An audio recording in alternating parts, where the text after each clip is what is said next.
నమస్తే, welcome to KTV Telugu. నేను Vasant.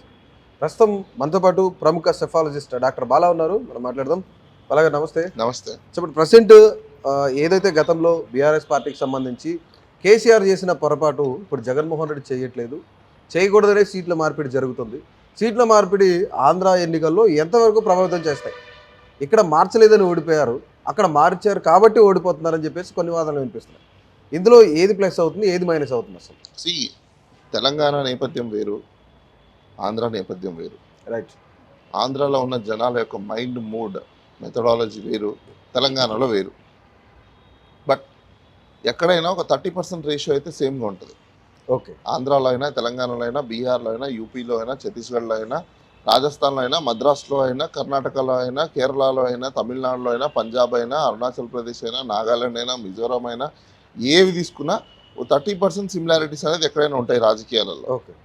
So ఇప్పుడు బేసికల్గా ఒక రాజకీయ పార్టీలో కార్యకర్త ఫస్ట్ ఏం కోరుకుంటారు? నేను కూడా ఒక లీడర్ అవ్వాలి, యా, అంటే ఒక ప్రమోషన్ లెవెల్ రావాలి అని అనుకుంటారు. అవునా? ఆ కార్యకర్త ప్రమోషన్ వస్తే, ప్రమోషన్లోకి వెళ్తే ఏం ఫీల్ అవుతాడు? ఫోర్స్గా పనిచేస్తాడు, అవును. జనాల దగ్గర మంచి పేరు కొంత తెచ్చుకోవాలనుకుంటాడు. ఎలివేట్ అయితే కనుక ఎక్కువ మంచి పేరుతో పార్టీకి లాయల్గా ఉండాలని అనుకుంటాడు. ఓకే. లాయల్తో పాటు ప్రజలకు ఎక్కువ శాతం పనిచేసి ఆ పార్టీకి మంచి పేరు తేవాలని ట్రై చేస్తాడు. రైట్. ఎమ్మెల్యే ఏం ఆలోచిస్తాడు?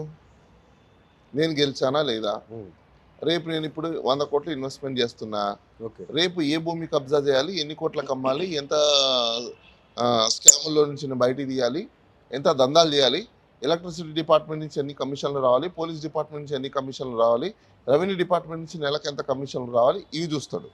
కానీ ఇతను కొత్త అతనికి ఆ స్కోప్ ఉండదు కదా, నేర్చుకోవడానికి టైం పడుతుంది కదా. అట్ ద సేమ్ టైం ఇప్పుడు మనమున్న సమాజం ఏంటి? కార్పొరేట్ యుగం. అవునా? గవర్నమెంట్ వచ్చినా కూడా గవర్నమెంట్ చెప్పేది ఏంటి?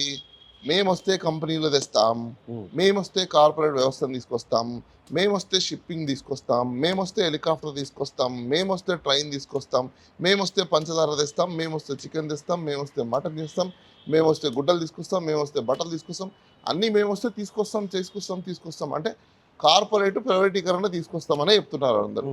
అవునా? ఫైన్, బాగుంది. ఇప్పుడు ఒక కార్పొరేట్ కంపెనీలో నేను సైంటిఫికల్గా చెప్తాను, ఇన్లాజికల్గా కాదు, లాజికల్గా మాట్లాడుకోవాలి మనం. ఓకే. ఒక కార్పొరేట్ కంపెనీలో ఒక 100 మంది ఎంప్లాయీస్ ఉన్నారు. ఓకే. అందులో ఎండి, డైరెక్టర్స్, తర్వాత జోనల్ హెడ్స్, రీజనల్ హెడ్స్, మేనేజర్లు, సూపర్వైజర్లు, క్లర్క్లు ఇలా ఉన్నారు.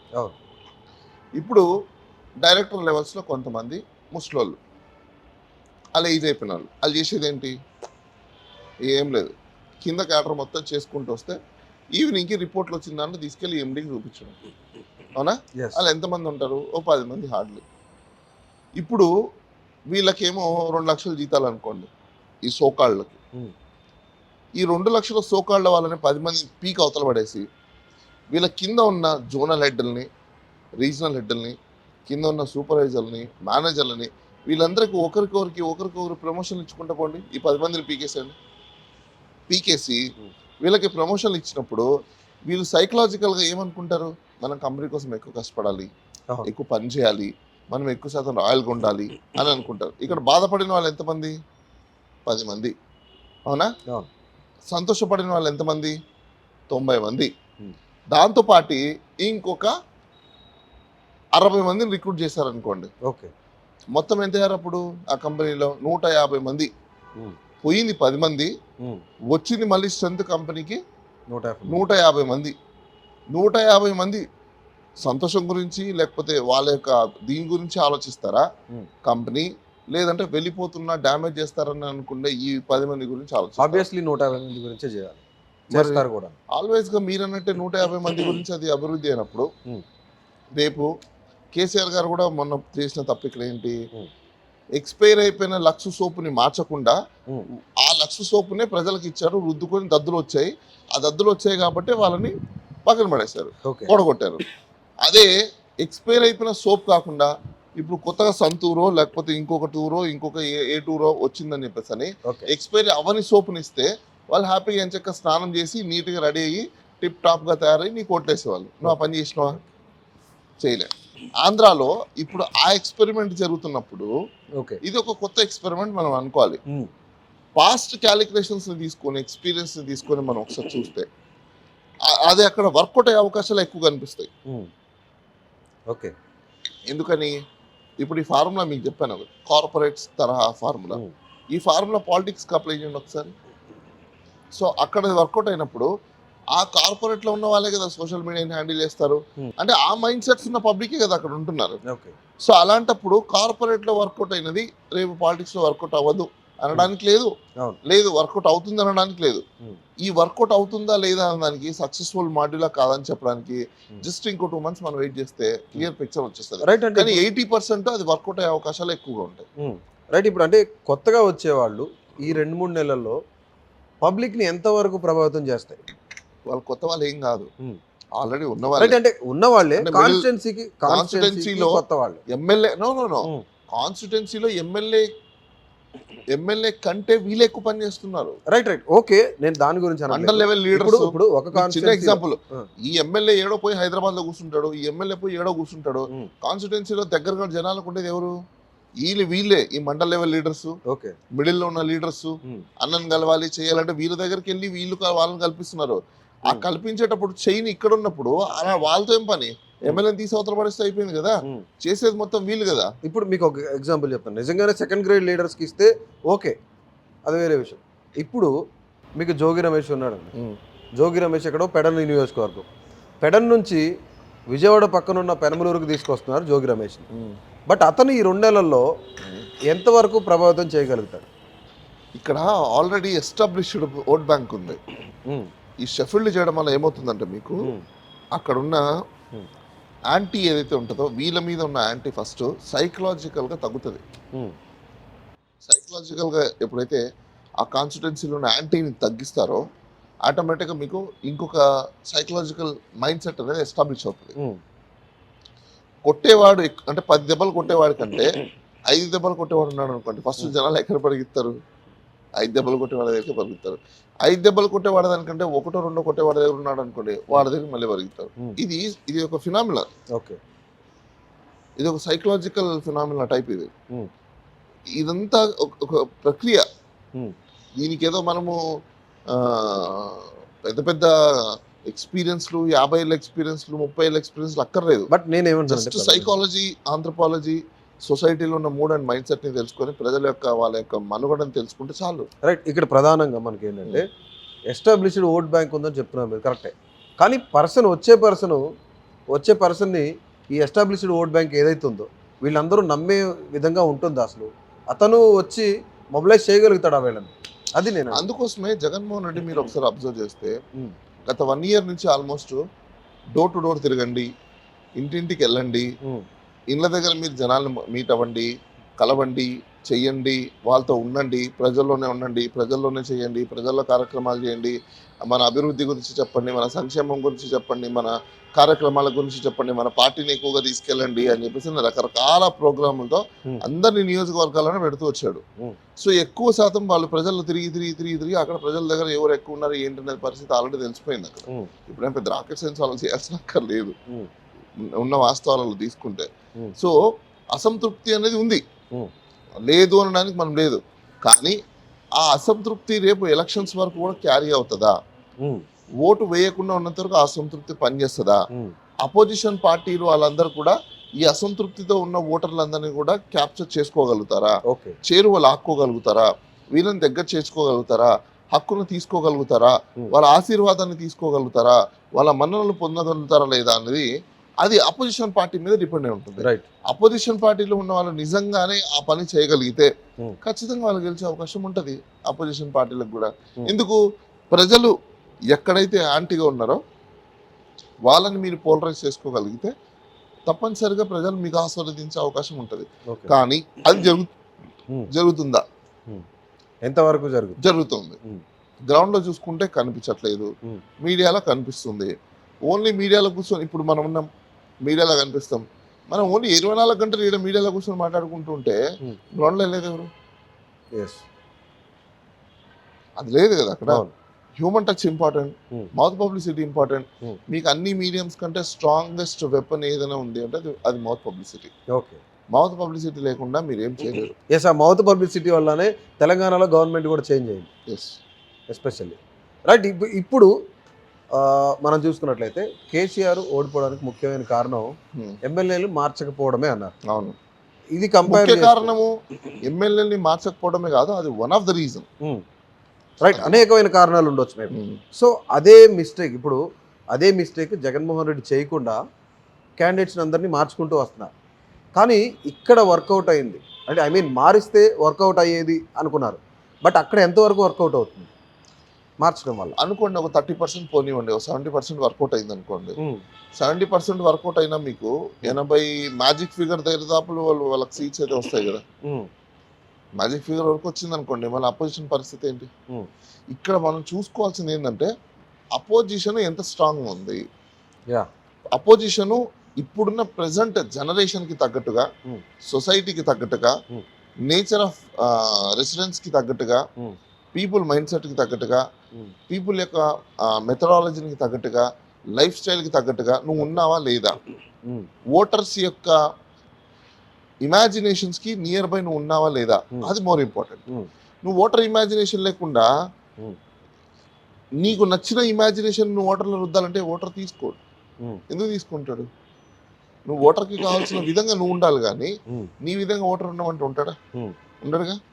చిన్న ఎగ్జాంపుల్ చెప్తాను. గతంలో ఎక్కువ మందిని పిల్లల్ని కనొద్దు అని అన్నారు.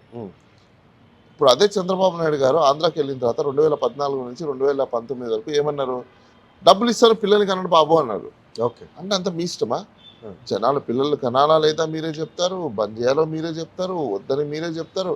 అంటే ఇన్ని సంవత్సరాలు చాలా మంది ముగ్గురు పిల్లలు ఉన్నారని చెప్పేసి లోకల్ బాడీ ఎలక్షన్స్లో కంటెస్ట్ చేయకుండా ఎలిజిబిలిటీ కోల్పోయిన వాళ్ళ భవిష్యత్తు ఎవరి చేతిలో ఎవరికి ఇస్తారు అప్పుడు? అంటే మీరు చేసింది తప్పై ఉండాలి. ఓకే, అంతే కదా. ఇప్పుడు ఆంధ్ర రాష్ట్రంలో ఇప్పుడు మీరు చేసేది కరెక్ట్ అవ్వాలని మీరే అనుకుంటున్నారు. ఎట్లా అనుకుంటారు? అంటే ఒక పాలసీకి ఒక విధి విధానాలు ఉండవా? రైట్. కాబట్టి ఇవన్నీ కూడా ఒక కాన్ఫ్లిక్ట్ ఇష్యూస్. రైట్. ఇక్కడ ప్రధానంగా ఇంకొకటి చూసుకున్నట్లయితే ముఖ్యంగా ఎవరైతే జగన్మోహన్ రెడ్డికి దగ్గరగా ఉన్న మంత్రులు ఉన్నారో వాళ్ళ నోటి దురుచు వల్ల కొంతవరకు ఆ ప్రభావం వచ్చే ఎన్నికల మీద పడుతుంది. అందుకే ప్రధానంగా వాళ్ళందరికీ కూడా సీట్లు ఇవ్వటం లేదు అనే టాక్ నడుస్తుంది. ముఖ్యంగా చూసుకున్నట్టయితే ఐటీ మినిస్టర్ గుడివాడ అమర్నాథ్ కానివ్వండి, మంత్రి రోజా కానివ్వండి, అనిల్ కుమార్ యాదవ్ కానివ్వండి, ఇలాంటి వీళ్ళందరూ కూడాను కొంతవరకు జగన్మోహన్ రెడ్డికి ఇబ్బంది తెచ్చే పరిస్థితుల్లో మాట్లాడారు. వాళ్ళ మాటలే ఈరోజు నష్టం చేకూరుస్తారని చెప్తున్నారు. అందుకోసమే ఒకవేళ ఇప్పుడు మీరు అన్నట్టు అదే నిజమైతే ప్రజలకి కావాల్సింది ఏంది? ఇలాంటి వాళ్ళని రాజకీయాల్లోకి రానివద్దు. అవునా? అవసరం లేదు. ఇప్పుడు జగన్మోహన్ రెడ్డి టికెట్ ఇవ్వకపోతే ఏమవుతారు వాళ్ళు? రైట్, మేబీ ఇంకో పార్టీ చూసుకోవడం, లేదంటే వెళ్ళిపోతారు. సో అప్పుడు వాళ్ళు వెళ్ళిపోవడం వల్ల నష్టం ఎవరికి? ఆబ్వియస్లీ వాళ్ళకే అవుతుంది. జగన్మోహన్ రెడ్డికి అంటే కొంతవరకు అతనికి ప్లస్ అయినా సరే వాళ్ళు మాట్లాడిన మాటలు ఏవైతే గతంలో తిట్టిన బూతులు ఉన్నాయో, అనుకోని మాటలు ఉన్నాయో, ఇవన్నీ కూడాను వాళ్ళ ఇప్పుడు గవర్నమెంట్ మీద కొంచెం అగెనిస్ట్ అయ్యే అవకాశం ఉందా లేదా? ఓ 10% వేసుకోండి. ఓ 10% అగెనిస్ట్ చేసుకుందాం. 10% పోయిన తర్వాత రిమైనింగ్ 90% అయితే ఉంది కదా. మరి ఆ 90% ఆయనకు వర్కౌట్ అయినట్టే కదా. అంటే ఇక్కడ మనం హోల్ కాన్సెప్ట్ ఒకసారి చూసుకుంటే బూతులు తిట్టున్నారు అనేది ఒకటే కాకుండా అసలు ఏం బూతులు తిడుతున్నారు, ఆ బూతుల్లో ఏముంది అని ఆలోచించే వాళ్ళు కొంతమంది ఉంటారు. ఇవన్నీ బూతులే అని చెప్పి అనుకునే వాళ్ళు కొంతమంది ఉంటారు. ఇలా రకరకాల జనాలని మనం ఒకసారి క్యాలిక్యులేషన్స్ చేసుకున్నప్పుడు ఎవరిది ఎంత పర్సంటేజ్ ఉంది, ఇతను బూతులు తిడుతున్నారు కాబట్టి మీడియాలో చూపించేది కరెక్టా, లేదంటే గ్రౌండ్లో ఇతని మీద అభిమానం ఉంది కాబట్టి అక్కడ నెగిటివ్ లేదు అన్నది కరెక్టా? ఓకే, ఏది కరెక్ట్? గ్రౌండ్ రియాలిటీనా, మీడియానా? అదొక పెద్ద క్వశ్చన్ కదా. ఆబ్వియస్లీ గ్రౌండ్ రియాలిటీనే చూడాలి. మరి గ్రౌండ్ రియాలిటీలో ఒకవేళ నాని గెలిచే విధంగా ఉందంటే మీడియా తప్పే కదా. అతను మాట్లాడే మాటలు ప్రజలు పట్టించుకోవట్లేదని కదా అర్థం. ఓకే. సో ఈ వీటిని కూడా మనం మెజర్ వేసుకోవాలి. ఎందుకంటే ఇతను మాట్లాడే మాటలు అసత్యాల మాటల, సత్య మాటల, నిజాంలో ఉన్న బాధతో కూడుకొని బయటకు వస్తున్న బూతుల. ఎందుకంటే ఈ బూతులన్నీ ఎక్కడో నేర్చుకున్నాం కాదు కదా. బూతులు ఎక్కడ నేర్చుకుంటారు? కామన్ గా మరి వాళ్ళకి తెలియదా ఇది బూతులు మేము మాట్లాడకూడదని చెప్పేసి? మరి వాళ్ళు వాడుతున్నప్పుడు మిగతా వాళ్ళు వాడరా? మహా అంటే ఏమవుతుంది, ఇతను లీడర్ అయ్యి ఇంకోటి అయ్యాడు, అంతే కదా. రైట్. అంతకుమించి పైనుంచి దిగొచ్చిన దైవంతో సమానం అయితే కాదు ఇతను కూడా మనిషి ఎమోషన్ ఉంటుంది. ఈ 5 ఏళ్ళు అయిపోయిన తర్వాత నార్మల్ వ్యక్తి బూతులు కామన్గా ఉంటాయి. అంటే సొసైటీ మారాలి. హోల్ సొసైటీ ఫస్ట్ మారితే ఈ బూతు ప్రపంచం అనేది లేకుండా తీసుకురాగలిగితే అప్పుడు మీరు అన్నట్టు there may be a chance. Right. ఇప్పుడు ప్రధానంగా దాదాపుగా 60 స్థానాలకు పైగా చేంజెస్ జరిగినాయి. నిజంగానే ఇక్కడ మార్చకుండా ఉన్నట్లు మిగతాయి కూడా అక్కడ మార్చుకుని ఉంటాయి. నియర్లీ ఇంకా 115 నియోజకవర్గాలు. ఆ 115 మార్చకుండా ఈ 60 నియోజకవర్గాలతో సరిపెడితే బెటర్ అంటారా? లేదంటే మొత్తం షఫుల్ చేస్తూ చేంజ్ చేస్తే బెటర్గా ఉంటుందా రానున్న ఎన్నికల జనరల్ ఎలక్షన్స్లో? జనరల్ ఎలక్షన్స్లో కొన్ని నియోజకవర్గాల్లో మార్చాల్సిన అవకాశాలు ఉన్నాయి. ఆ అవకాశాలకి తగ్గట్టుగానే ఈరోజు జగన్మోహన్ రెడ్డి మారుస్తున్నారని మనం అనుకోవాలి. కానీ అది సక్సెస్ మాడ్యూలా ఫెయిల్యూర్ మాడ్యూలా అనేది రేపు రిజల్ట్స్ డిసైడ్ చేస్తుంది. ఒకవేళ సక్సెస్ మాడ్యూల్ అనుకోండి, నా ఇంటర్ప్రిటేషన్ కూడా కరెక్టే. అంటే 10 మంది ఇప్పుడు మెజారిటీ ఎవరిదైతే ఉంటుందో వాడే రూలర్ కదా. సో ఆ లెక్కను తీసుకున్నప్పుడు కూడా ఇతను చేసిన పని ఒక రెఫరెండం కింద తీసుకుంటే మరి ప్రజలు ఎలాంటి తీర్పునిస్తారు అనేది మనం వెయిట్ చేసి చూడాలి. రైట్. ఇంకొకటి ప్రధానంగా ఇక్కడ యువ నాయకులు ఎవరైతే ఇప్పుడు ప్రజెంట్ ఎమ్మెల్యేలుగా ఉన్నారో వాళ్ళ కుమారులు కొడుకులు అవును వాళ్ళకి టికెట్లు ఇచ్చారు. బట్ నిజంగానే ఇది ఒక చైన్లో వెళ్తుంది. అంటే కొడుకులు పోతే తండ్రులు పోతే కొడుకులు పోతే వాళ్ళ కొడుకులు ఇట్లా వస్తే అది పార్టీకి కొంత మంచి ప్లస్ అయ్యే అవకాశం ఉంది, మైనస్. అంటే మనం ముఖ్యంగా చూసుకున్నట్టయితే మచిలీపట్నం ఇప్పుడు పేరుని నాని కొడుకున్నాడు, కృష్ణమూర్తి ఉన్నాడు, పేరుని కిట్టు తనకి టికెట్ ఇచ్చారు. పిల్లి సుభాష్ చంద్రబోస్ కొడుకు ఇచ్చారు. అట్లాగే చెవిరెడ్డి భాస్కర్ రెడ్డి, మోహిత్ రెడ్డి వచ్చారు. సో వీళ్ళు ఏమైనా ప్రభావం చూపుతారు అసలు నిజంగా? నాకు విషయం చెప్పండి, ఇప్పుడు వాళ్ళ కొడుకులు రావాలనుకుంటున్నారా రాకూడదని అనుకుంటున్నారు? ఇప్పుడు గతంలో మీరు ఏదైతే మనం ఒక అనాలిసిస్లో చూసుకున్నామో ఎంతకాలం వీళ్ళే ఉంటారు, కొత్త వాళ్ళు చేంజ్ అవ్వాలి కదా అన్నట్లు ఇప్పుడు కొత్త వాళ్ళు చేంజ్ అయ్యే అవకాశం ఉండాలి కదా. డెఫినెట్లీ వాళ్ళ వారసత్వానికి రాజకీయం అనేది పేటెంట్ రైట్ కాదు కదా. మరి కొత్త పొలిటికల్ పార్టీలు వచ్చినప్పుడు వీళ్ళందరూ కుంటి గుర్రాలకి పళ్ళు తోముతున్నారా? కొత్త పొలిటికల్ పార్టీలు వచ్చినప్పుడు జనాలు ఆ పొలిటికల్ పార్టీలో జాయిన్ అయ్యి, లేకపోతే ఎగ్జిస్టింగ్ ఉన్న కార్యకర్తలు వైసీపీలో, టీడీపీలో, జనసేనలో ఇంకో చోట కార్యకర్తలుగా జెండాలు మోస్తున్నారు. మీకు బాధ వస్తుంది కదా. మరి కొత్త పొలిటికల్ పార్టీలకు వెళ్ళి మీరు సీట్లు బట్ ఒక మనిషి సైకలాజికల్ ఏదైనా సరే సైకలాజికల్ గా ఆలోచిస్తే సైకిల్ మీద వెళ్తావా నువ్వు కార్ లో వెళ్తావా అంటే ఆబ్వియస్లీ ఏమనుకుంటారు ఎవరైనా సరే లగ్జరీనే కోరుకుంటారు. ఎస్టాబ్లిష్ అయిన పార్టీలో ఉంటావా కొత్త పార్టీలో ఉంటావా అంటే ఎస్టాబ్లిష్ అయిన పార్టీలో నీకు రాదని తెలుసు, నీకు రాలేదు, నువ్వేం చేయాలి? నీవు సొంతంగా నువ్వు కారు అన్నా నువ్వు తీసుకోలేవు. అప్పుడు నువ్వేం చేయాలి? మోటార్ సైకిల్ అన్నా తీసుకోవాలి, లేదంటే సైకిల్ అన్నా తీసుకోవాలి. అలా కాదని చెప్పేసి అని కారుని నేను తోసుకుంటూనే ఉంటాను నా జీవితం మొత్తం అంటే ఎవరిది తప్పు? ఓకే, నీది తప్పు. నువ్వు కారు వద్దనుకున్నావు, నీ కెపాసిటీ కాదు, మోటార్ సైకిల్ తీసుకో. ఓకే, లేదు సైకిల్ తీసుకో. నువ్వు ఈ రెండు ఎందుకు తీసుకోలేదు? నువ్వు మోటార్ సైకిల్ తీసుకోలేని వ్యక్తివి, నువ్వు నడుచుకోవడానికే నువ్వు ఇష్టపడుతున్నావు. అంటే నీ బతుకుని నీ భవిష్యత్తుని నువ్వే తొక్కిచ్చేసుకుంటున్నావు. సో తప్పు వాళ్ళది కాదు. అప్పుడు రాజకీయ నాయకుల కొడుకులు వస్తున్నారంటే మీకు ఛాన్స్ ఇవ్వలేదు అన్నప్పుడు, మీరు ఇంకా జెండాలు మోస్తున్నప్పుడు మొయ్యకండి, వేరే పార్టీకి వెళ్ళి మీరు లీడర్ అవ్వండి. అప్పుడు వీళ్ళ జెండాలు ఎవరు మోస్తారు? ఎవరు ఉండరు అక్కడ. పాయింట్ అర్థమైంది నాకు. ఆ లీడర్ల దగ్గర జెండాలు మోసే వాళ్ళు ఉండరు. మీరు లీడర్లు అయిపోయారు కదా, అప్పుడు వాడు ఓడిపోయినట్టుగా. మీ పనులు మీరు చేసుకున్నప్పుడు మీతో నలుగురు వచ్చినప్పుడు వాళ్ళు కదా డెవలప్ అవుతారు, మీరు కదా డెవలప్ అవుతారు. ఈ బేసిక్ లాజిక్ మర్చిపోయేసి మీరు ఎంతసేపు వాళ్ళ వెనకాల ఉండి జెండా మీరు మోస్తూ మళ్ళీ వాళ్ళనంటే మీ తప్పు అది. మీరు పక్కకి వెళ్ళిపోతే వాళ్ళ దగ్గర ఎవరు ఉంటారు? ఒంటరి. అవునా? ఈ ఒంటరి ఏమైనా చేయగలుగుతారా? లేదు. మరి మీరేం చేయాలి అప్పుడు? అట్లా అనుకున్నప్పుడు ఫైనాన్షియల్ సపోర్ట్ కూడా కావాలి. ఓకే, అజ్యూమ్ ఏ మూమెంట్. ఇప్పుడు ఫైనాన్షియల్ సపోర్ట్ ఇప్పుడు మీరు అన్నట్టు రాజకీయ నాయకుడు కొడుకులు 100 కోట్లు డబ్బులు ఉన్నాయి, ఆయన వెనకాల ఏ కార్యకర్త లేడు, రైట్? ఎవరు రావట్లేదు, ఆయనతో పనిచేయడానికి ఎవరు లేడు. నీ దగ్గర డబ్బులు అయితే ఉన్నాయి, కనిపిస్తున్నాయి, బళ్ళ మీద పెట్టావు, రండ్రా బాబు అని పిలుస్తున్నావు, ఎవరు రావట్లేదు. ఆ డబ్బులు ఏం చేస్తాయి చెప్పండి? ఓకే, ఏం పని చేస్తాయి ఇప్పుడు ఆ డబ్బులు చెప్పండి? దేనికి పని చేయాలి? అయిపోయింది, సింపుల్. ఎవరిలో మిస్టేక్ ఉంది? మిస్టేక్ మీలో ఉంది. మీ దగ్గర ఉండాల్సిన ₹1,00,000 డబ్బులు జోబులో పెట్టుకొని మీరు ఖర్చు పెట్టుకోకుండా మీరు పక్కనోడికి ఇచ్చి వాడి దగ్గర 10,000 అడుక్కుంటుంటే మీ ప్రాబ్లం కానీ వాడి ప్రాబ్లం ఎలా అవుతుంది? రైట్. సో ఇప్పుడు ఈ ఫార్మేట్ అనేది అంటే ఎమ్మెల్యేలు కానీ ఎంపీ సీట్లు కానీ ఈ చేంజింగ్ అనేది ఈ ఫార్మేట్ అనేది ఆంధ్రాలో వర్కౌట్ అవుతుందా ఎంతవరకు అవుతుంది అయితే కనుక? అయ్యే అవకాశాలు ఎక్కువ ఉన్నాయి. ఎందుకంటే అక్కడ ఉన్న ప్రజల యొక్క mind set, mood, methodology, psychology and anthropology right. ఇవన్నీ స్టడీ చేస్తుంటే ఇంకా మాది సర్వే నడుస్తుంది. అక్కడ పబ్లిక్ ఏంటంటే డెవలప్మెంట్, వాళ్ళ ఓన్ డెవలప్మెంట్ కూడా కోరుకుంటారు, ఇండివిజువల్ డెవలప్మెంట్ కూడా కోరుకుంటారు.